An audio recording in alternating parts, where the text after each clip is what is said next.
Landmark Commission of the City of Sandusky will come to order. Roll call, please. Dr. Berkey? Yes. Mr. Lawrence? Here. Mr. Nagel? Here. Mr. Zuloff? Here. Mr. Galea? Here. And Commissioner Minder said he would not be able to make it today. And Mr. Griffiths, I believe, is not on the line. Okay, first item is the review of the June 23 minutes. Do we have any corrections? If not, may I have a motion to approve?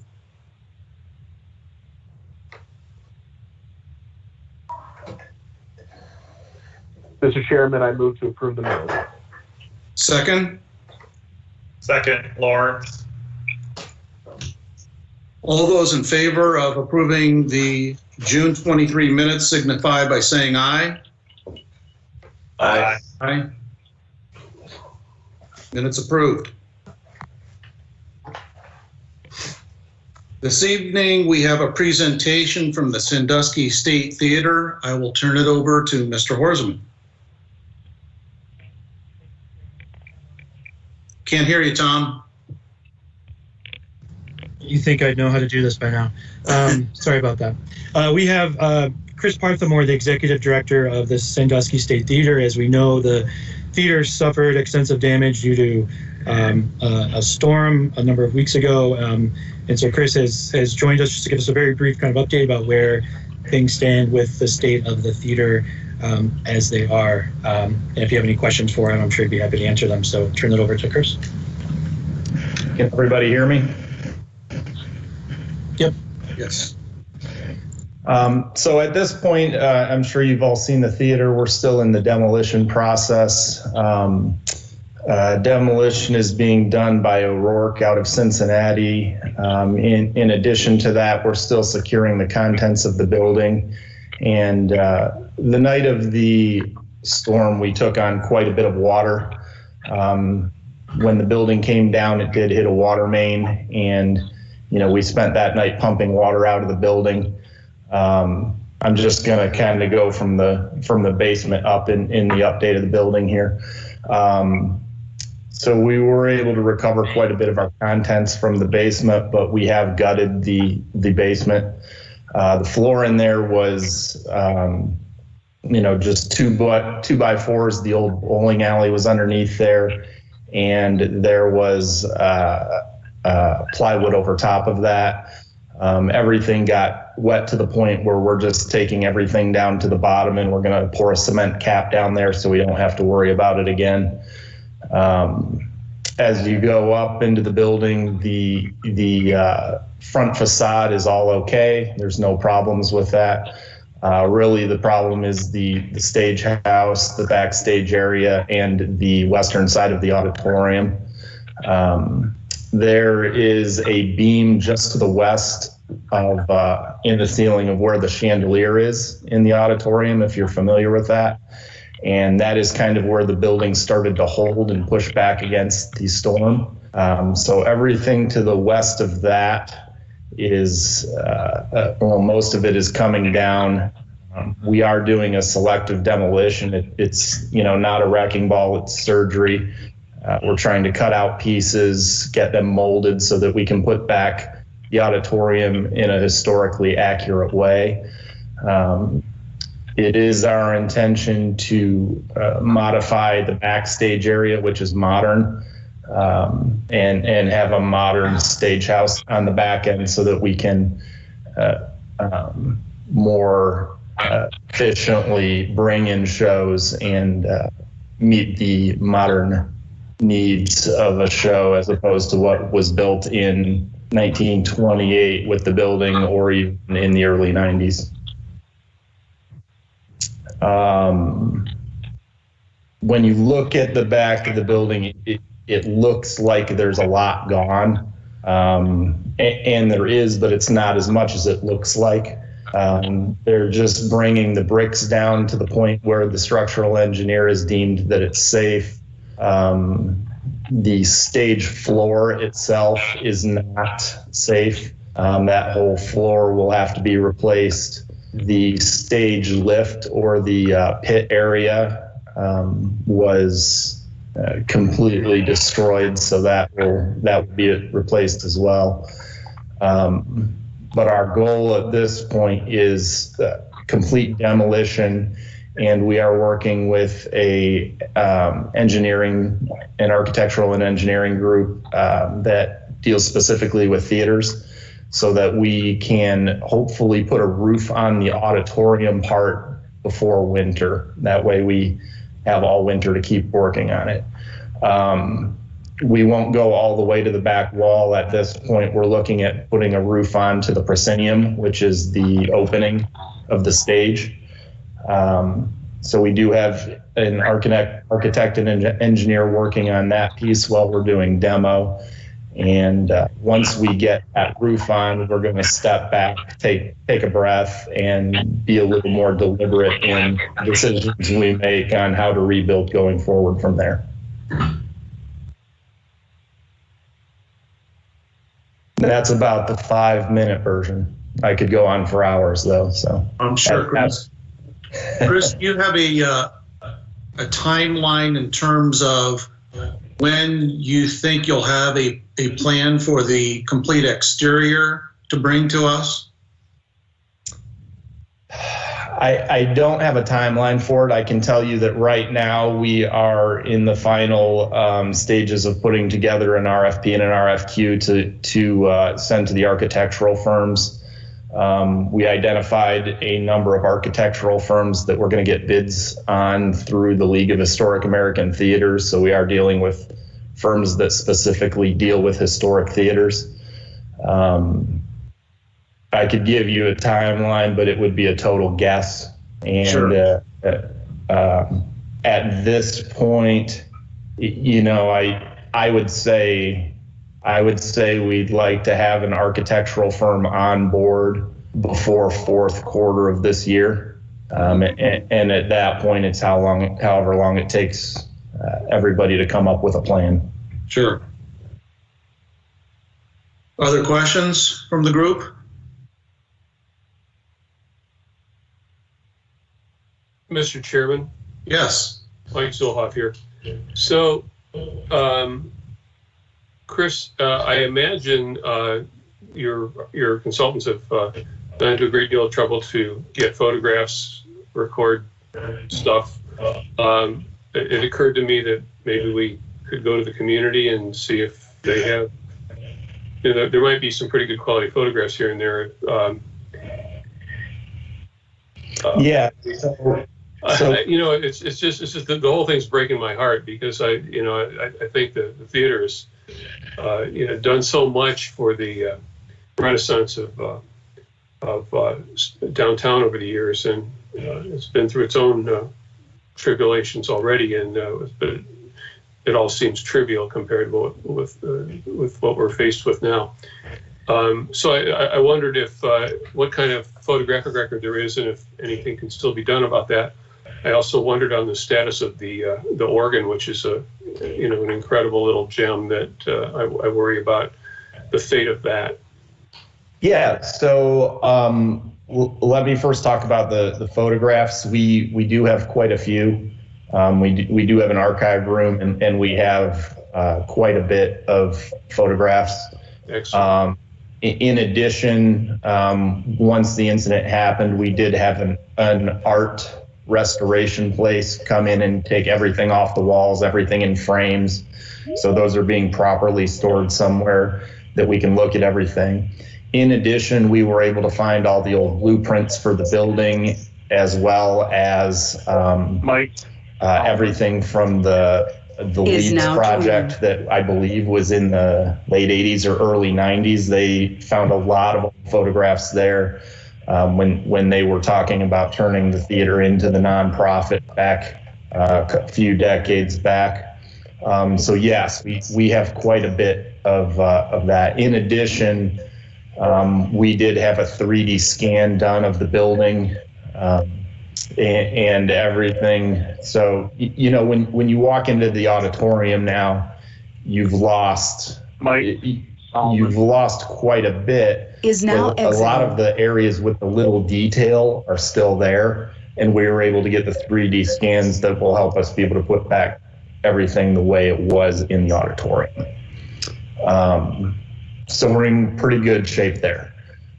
In terms of the organ, the only part of the organ that we would not have been able to replace is the console that you actually play with. And we keep that in the basement, and we also keep it elevated in the basement in case for some reason we take on water. So that piece is, I'm happy to say, safe. The pipes in the wall, the actual organ itself in the wall was crushed. That, however, we will be able to replace. So long story short, the organ will play again. Great. And regarding the stage, I imagine the jacks and the steel structure will be fine. It's probably the wooden stuff over it that's a bit of a mess. And then, of course, when this is all done, the insurance will cover those perfectly functioning projectors that were up there, right? So those will be working. Is now perfectly joining. again too, right? I suspect that those wonderful projectors will be working very well as museum pieces elsewhere in the theater when this is done. Any other questions from members? If not, Chris, we invite you to come back at a time when you want to give us some updates. Just get in touch with Tom.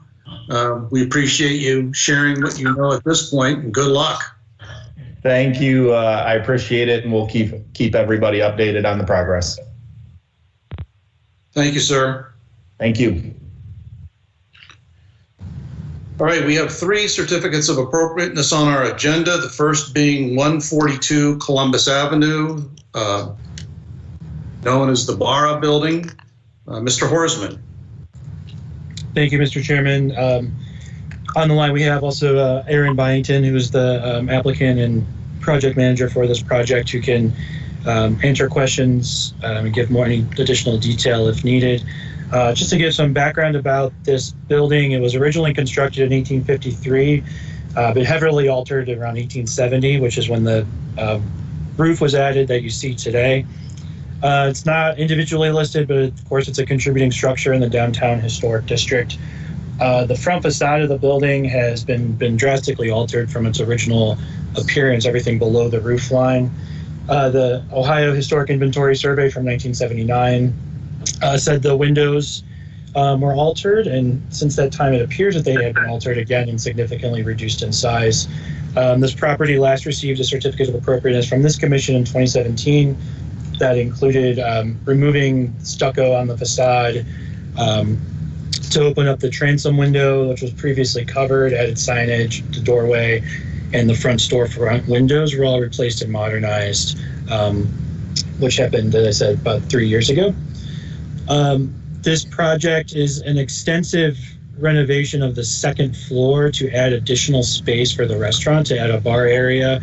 As part of that, to open up the space, the applicant has proposed installing a easy fold-a-door system in the restaurant, so removing the 3 small windows that are there and replacing it with 1 singular window piece, and also replacing the northern entry door, Is now exiting. which is on the left-hand side.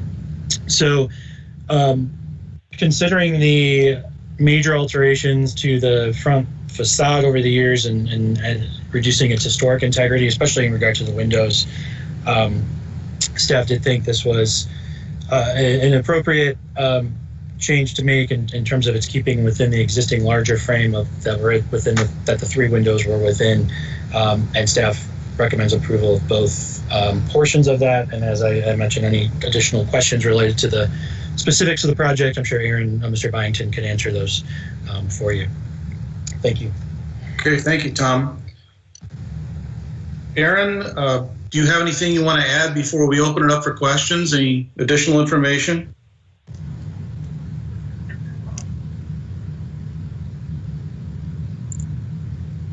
Apparently, we're having some difficulty. Aaron, are you with us? Aaron, your microphone might be off.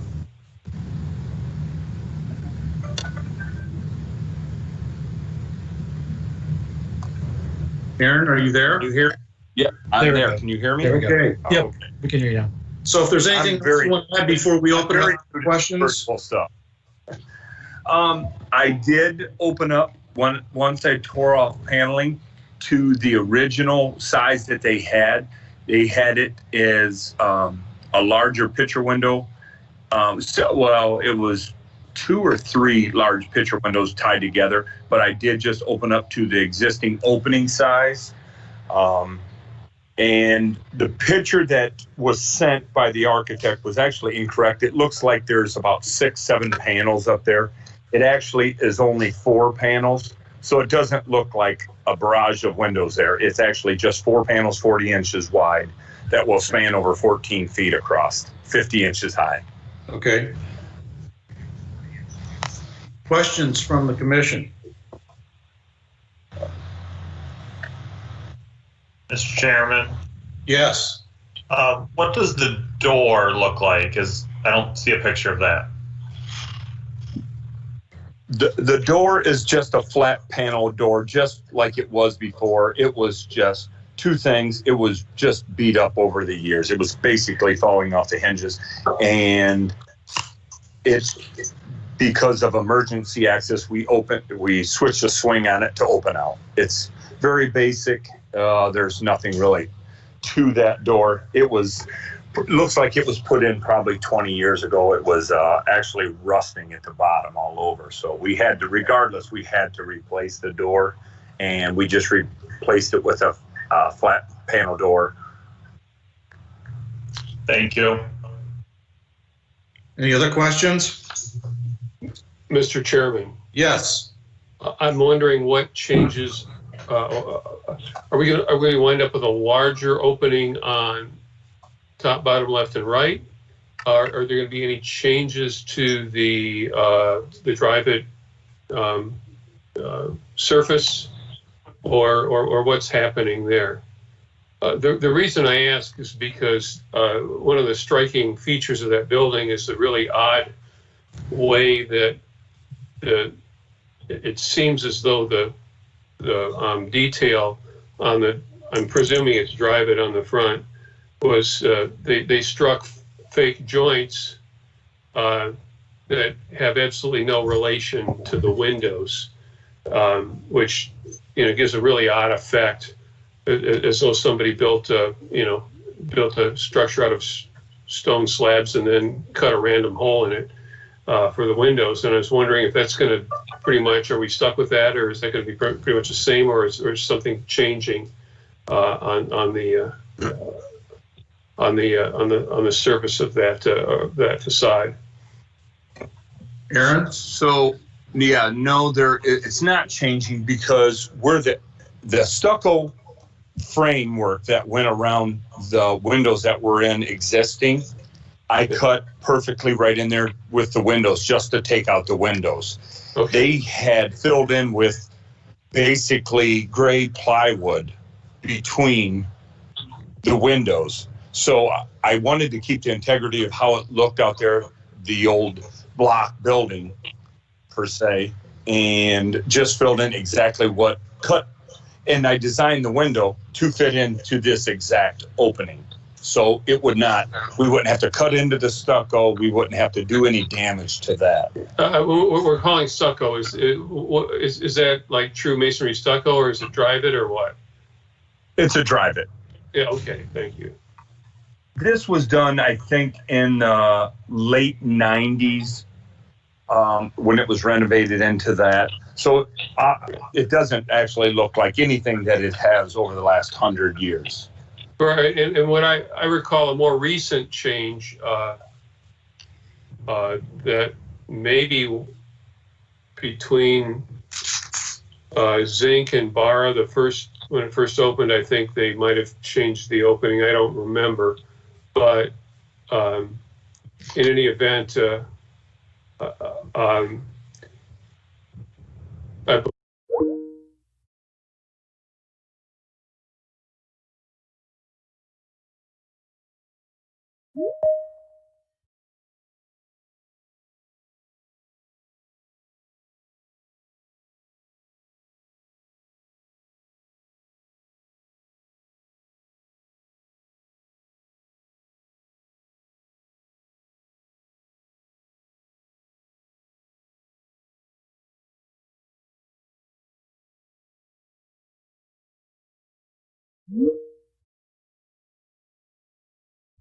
Is everybody back?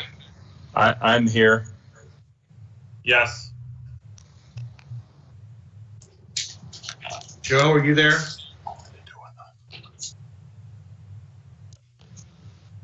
Not hearing from Joe. Mr. Chairman, just Yes. to complete my point, Hello? are we still Joe? during the meeting here? Let's confirm. Is Joe there now? I'm here now. I apparently somehow Is now lost the joining. call. Yeah, we all did. Oh, okay. Well, I think this is Aaron Byington, and the little change we did from the facade originally when it went from zinc to Bara was that when we were in construction, we realized above the front window, there was an original glass window up above where you now see the letters Bara inside. That was original to the building. So we uncovered that, just reinstalled new glass in that exact position. So it looked a little more like it historically has. Any other questions? If not, may I have a motion? Mr. Chairman, I'd like to make a motion to approve the application as submitted. Is now joining. Second? Second, Moore. Any further discussion? Roll call, please. Dr. Berkey, Yes. Mr. Lawrence, Yes. Mr. Griffith. Oh, he's absent. Forgot. Mr. Nagel, Yes. Mr. Zulov, Yes. Mr. Galea. Yes. Okay, motion passes. Congratulations, Aaron, and good luck with your work. We appreciate your efforts to enhance our historic district. Thank you. Thank you. Okay, we have two certificate applications from Cook Building LLC. The first that we are going to discuss is the application for demolition of 119 East Market Street, followed by the certificate for construction of the new Agraffi Cook Building. Mr. Horsman. Thank you, Mr. Chairman. I do want to point out that we have the applicant, Jeff Foster, is here on the line, as well as Rick Hography, the building owner, Sharon Salmon, I believe Mike Salmon from H2 are also on the call. And then Scott Tom, our chief building official here at the city as well, for any questions that the commission may have. These are technically, as you mentioned, two separate items. I'm going to go over the context of them together and then give the different pieces just to make sure it makes sense from looking at everything holistically.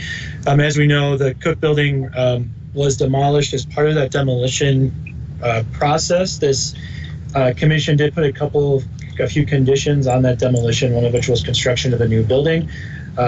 Staff have been in conversations with the owners and applicants over the months to talk about the new construction building, and I think everything that they have submitted has met the conditions that this commission put on.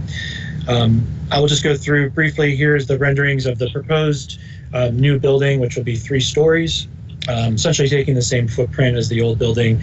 And as you can see in the top right picture, the red brick building is the 119 East Market building, in which the original plans were to retain that building and incorporate it into the new construction. Sorry, give me 1 second. I do have the elevation drawings as we get into this. I can pull up the original PDF so we can zoom into any particular areas that need more discussion, as well as the building materials proposed for the new building. So as demolition was commencing, the applicants contacted the city and said that due to some damage and unforeseen issues, requested to essentially deconstruct and reconstruct the 119 East Market Street building, to tear it down and use the materials to replicate it as part of the new project. I did include materials both from the applicant, as seen in the pictures here, describing some of the issues with the building.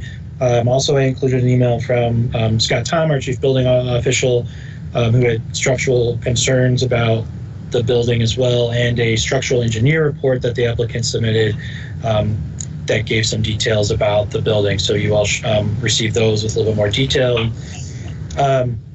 And those, these are the additional things. With that, staff in regard to the building as a whole, I think the applicant has met all the things that we as staff had asked of them. So we recommend approval of the redevelopment of the Cook building.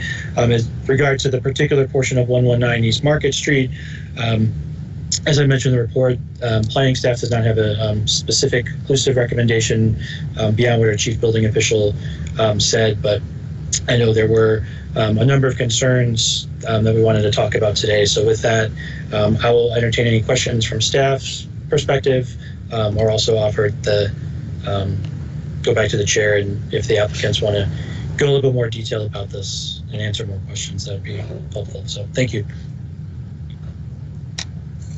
Well, Mr. Foster and Dr. Hogarty, before we entertain any questions from our members, do you have any additional comments or information you wish to share? Oh, this is Mr. Foster. This is Jeff. I want to kind of take you guys back a little bit as well. I know we saw you guys last fall with the demolition of the Cook, and at the time we had intended to save this building and integrate it into the design. So the design is, as Mr. Horstman has shown you, the design is complete. Those drawings actually go out and are released to the construction manager tomorrow for bidding. And as that design has unfolded, it became very clear to us that saving more than the facade of this building was really not practical in terms of making the site usable to meet with some of the financial demands of the property, and to just fit everything into the site that we needed to fit in. The intention of this building as being the main lobby stays. So this position and the position of the entrance into the Hogarty Cook building will remain the same. So there's kind of two things at play here. The first one is something that we just have done a poor job in communicating to you guys on, and we take responsibility for that, is we should have kept you abreast of this as the design was unfolding in terms of how we were going to use this building. So I want to apologize in advance for that. But what became very apparent to us is, and we walked Mr. Zuloff and Mr. Nagel through this building a couple weeks ago, right before the 4th. And what became clear to us is, as the Cook was taken down, the condition of 119 was even worse than we thought. There's really not anything to speak of in terms of building structure behind the facade. And as we looked at the facade, it became clear to us that in order to make that stable and to be able to reuse that, we were going to need to reconstruct all of the brickwork and the cornice work, which is also a significant element of the building. We had planned to replicate out of new modern materials, so that was something we had always planned on presenting to you. But it really came down to that facade, the brick facade and the stone that's there. So as we huddled and we said, the significant portions to us, because we feel it's critical, and all the projects that the Hogarthys have done in town have been critical to saving historic buildings, is we looked at ourselves and we said, well, what are the significant items of the 119 facade? And the pieces that were very clear to us were the stone surrounds around the windows. It was the shaping and the detailing and the quality of the windows. It was the stonework that's up over the storefront. And it's the level of detail, and it's the quality and proportions of the cornice. So all of those in the design for the new building that we're presenting to you are all maintained. The only difference is that we're building a new facade in its place. So those are a few other details I just wanted to kind of pass out to you folks. Rick, is there anything that you want to add? No, thank you, Jeff. And not really. Once again, I wish I had feet on the ground, folks. I'm stuck here in California. But Jeff and Mike have seen the place. I trust them utterly in their views of this. I've seen pictures and discussed this with them. And once again, we're going to build it, as Jeff said, exactly the way it was, as you see here.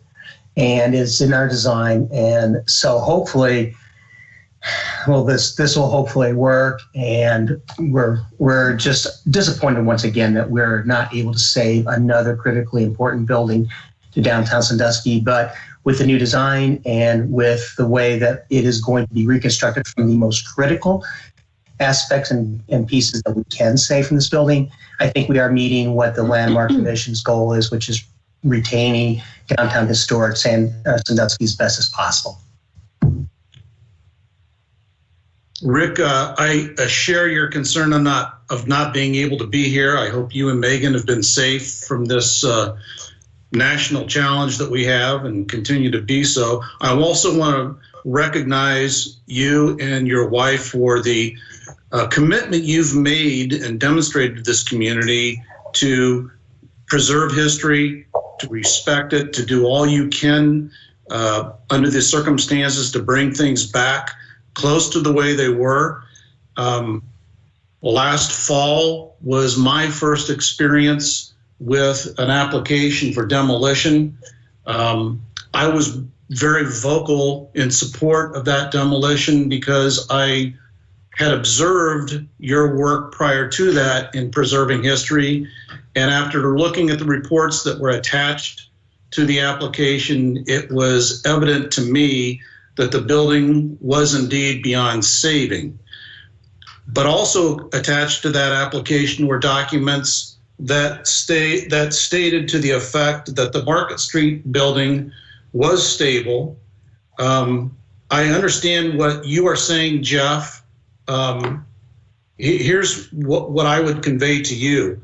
Our job as a commission is to preserve. And we want you to understand that most of the times we say yes because we find ways of working through issues. But when it comes to the demolition of a building, that's the most critical decision that we have to make.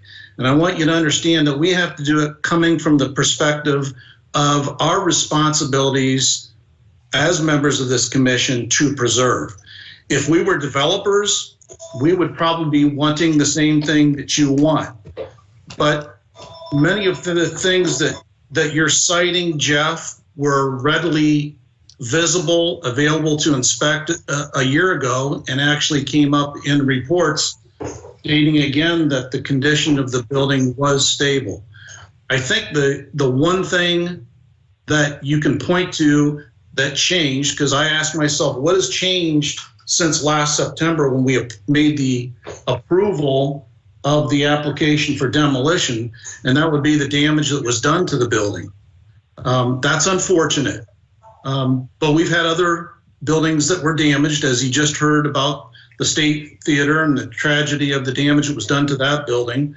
We also have another developer right close by on Water Street that had his building damaged. His reaction to that was not to come to us and ask to tear it down. His reaction to that was to fortify the building immediately and continue his work. So I want you to understand where we're coming from. We're very pleased with the plans that you've submitted, and I hope that we can see our way through to approve those plans for the three-story building. But I have to be honest with you, the Market Street building is a real issue because it comes down to the question of, can that building be saved? And that, I think, is the key question for our other members to examine. So I'm going to open it up for other members to ask questions. Mr. Chairman? Yes. Mike Solhoff here. Just to clarify here, Specifically, I'm not clear which components we're talking about, if any, which components from the facade we're talking about salvaging and reusing in a proposed reconstruction, and which we're talking about replicating and reproducing. So if you'd like, I can address that for you. So if I could comment on one thing to Mr. Berkey's points as well. So I was the architect for Bob Hare on his 127 East Water Street building. And there's two categorical differences between this building and what had happened to his building. So with his building, that building really and truly it's an entirely new building within. The rear facade's been reconstructed. The blessing in that building was that the facade along Water Street stayed intact. It was very close to failing, but it did stay intact. So we were able to maintain that facade in situ. So it's a whole new structure within the building. And if you look within that, that's a modern building on its interior. So we're very proud of how we brought that back.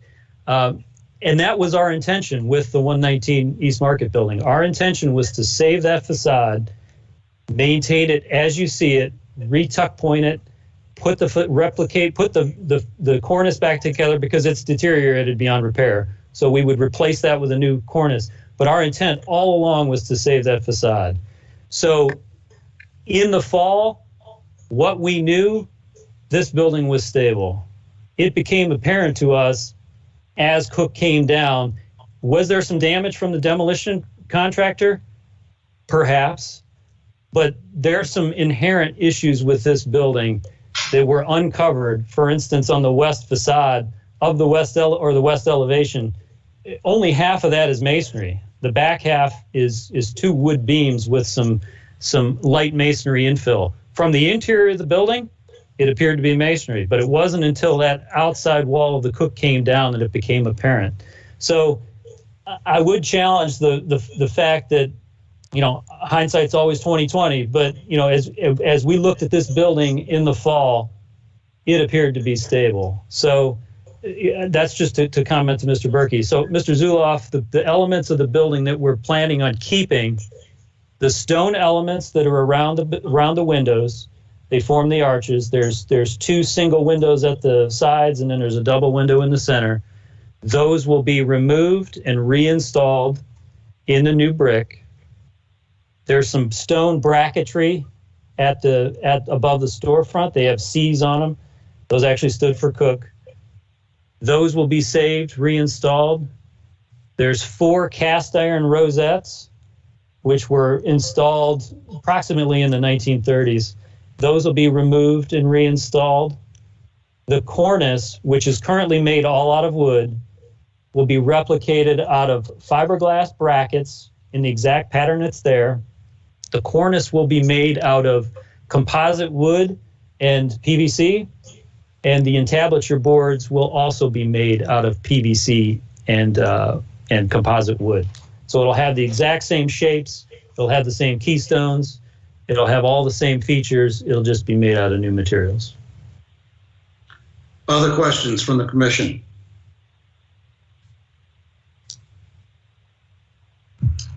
Mr. Chairman? Yes.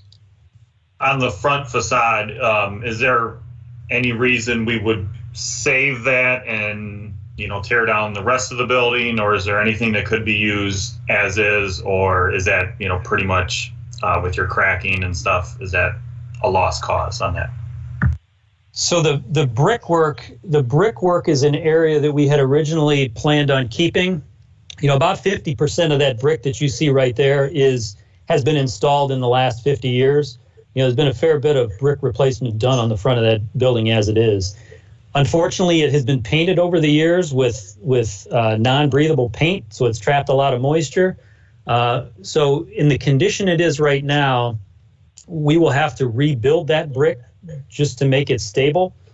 At the storefront level, the storefronts were removed, sometime decades ago. So what's at the storefront level is it's really no longer there because it's not historically significant.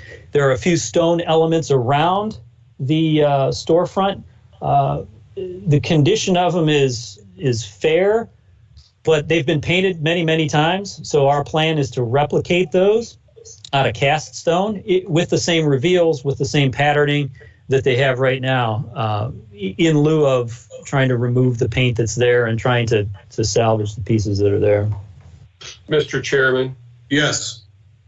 I know these storefronts go through various iterations, and I don't think that the storefront that was there is of any significance, and we could restore to some prior state or something appropriate. But I don't agree with the statement that there's nothing there. I think that we have a tendency to make a big deal out of the iron columns, and I clearly recall a couple of iron columns there supporting some, I think maybe sandstone lintels or something, and those are in the center. I remember a couple of iron fluted columns, kind of like Greek columns, and then on the ends, I thought those were iron columns too. I didn't look that closely. I couldn't really tell, and it wasn't appropriate to examine it too closely. But I don't know what those look like. But I do clearly remember those. What we should recognize as historically important. So. It would seem that if we're trying to preserve elements of this facade, that incorporating those iron columns should be part of it. Other questions from members? Well, I want to go back to clarifying what I said, and that is we were asked to vote on a plan last September, and the documents attached to that included in the plan preserving this building. Most of the conditions that you are pointing to existed at that time. They didn't change since then. They didn't change during the demolition. And our role, I believe, is to preserve buildings. The degree of difficulty goes back to the developer. And I understand things are easier if you take it down and start over again. That's obvious, but that's not the role of this commission. Any other questions or concerns from members? If not, may I have a motion? Mr. Chairman? Yes.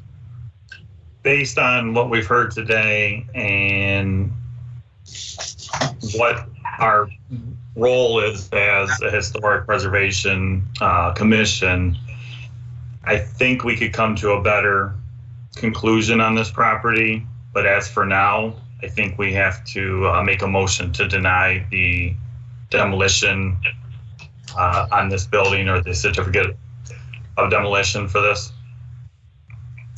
It may have a second. Zuloff seconds. Any further discussion? Yes, Mr. Chairman. Yes. We're talking new brick. There's lots of old brick available to work with.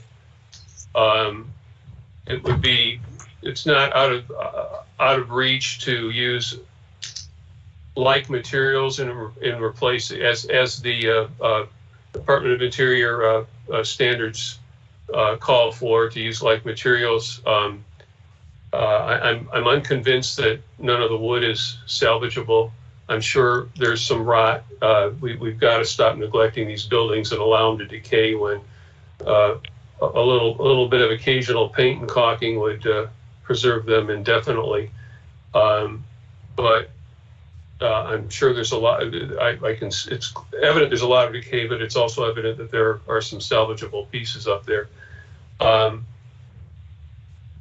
have little interest in the remainder of the building.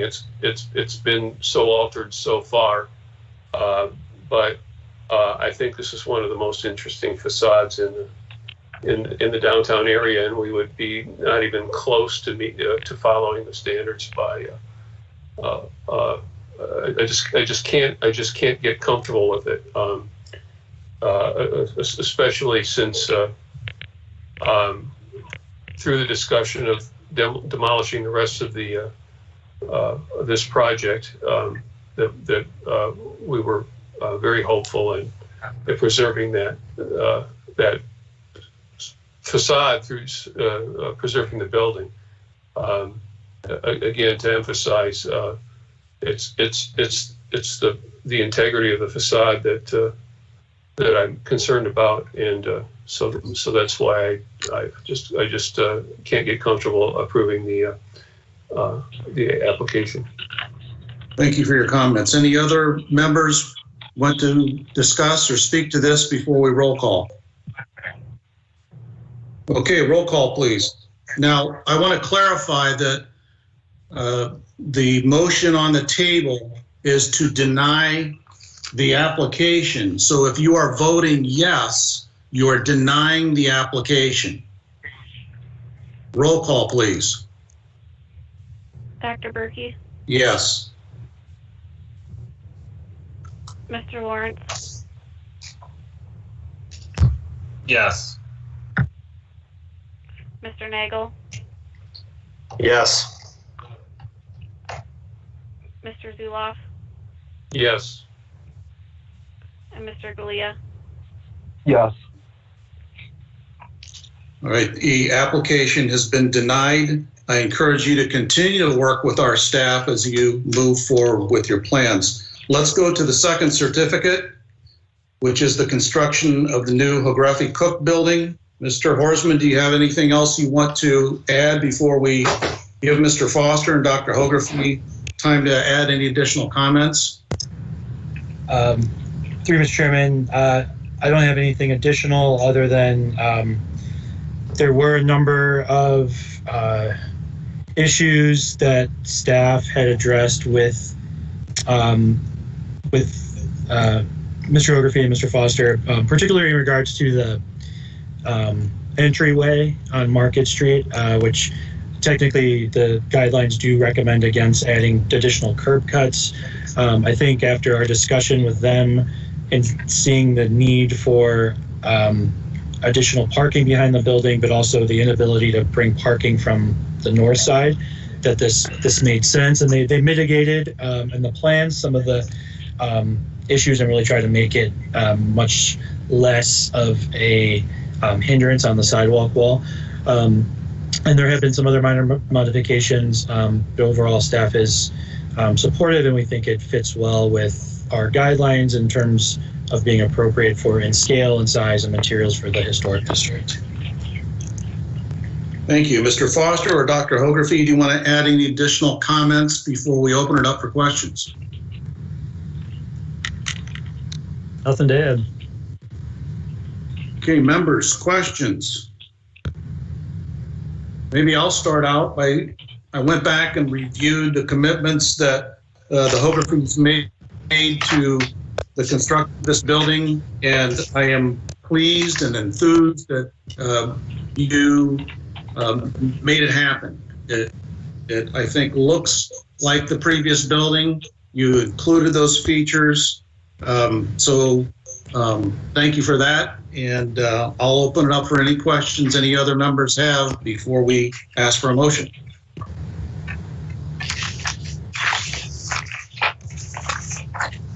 Any questions? If not, I have a motion. Mr. Chairman. I'd like to make a motion that we approve the development plans and the certificate of appropriateness for the development on the new Hography Cook building. Second. Mr. Chairman, I second. Any further discussion? Mr. Chairman, Yes. I haven't reviewed that. It's awkward right now to reread the application, but provided that this approval incorporates it doesn't constitute approval of demolishing and rebuilding the subject building of the prior application, I would be in support of this. Can staff make sure that we're not contradicting ourselves? Tom, is that right? Yeah, Mr. Chairman, and Trevor's on the line too, who may want to clarify. I would think it would be helpful to clarify in the motion related to approvals. I've mentioned in this approval, the restoration of the existing facade of 119 East Market Street to clarify based on the previous action of the commission. Let's go back to John. Yes, I can clarify that. In the motion, I would like to add that we maintain the facade of 119 Market Street in that motion with the redevelopment plan. Well, if nobody objects, that would be one way of doing it. If we wanted to be perfect about it, we could amend the motion, but as long as the minutes clearly show that we're conditioning this on preservation of that facade that we've discussed so extensively, then naming the address specifically, then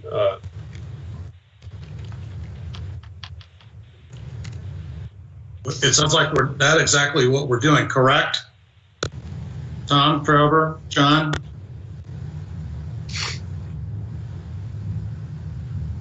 Yes, I believe that was the amended motion. So I need a second. Second. Any other discussion? Roll call, please. Dr. Berkey, Yes. Mr. Lawrence, Yes. Mr. Nagel, Yes. Mr. Zuloff, Yes. Mr. Galea. Yes. Okay, motion passes. Congratulations, gentlemen. Best of luck in your work with us. Continue to be in touch with Tom and keep him apprised. And we look forward to seeing that building go up. Thank you. Thank you, Chairman. Thank you. Tom, staff updates.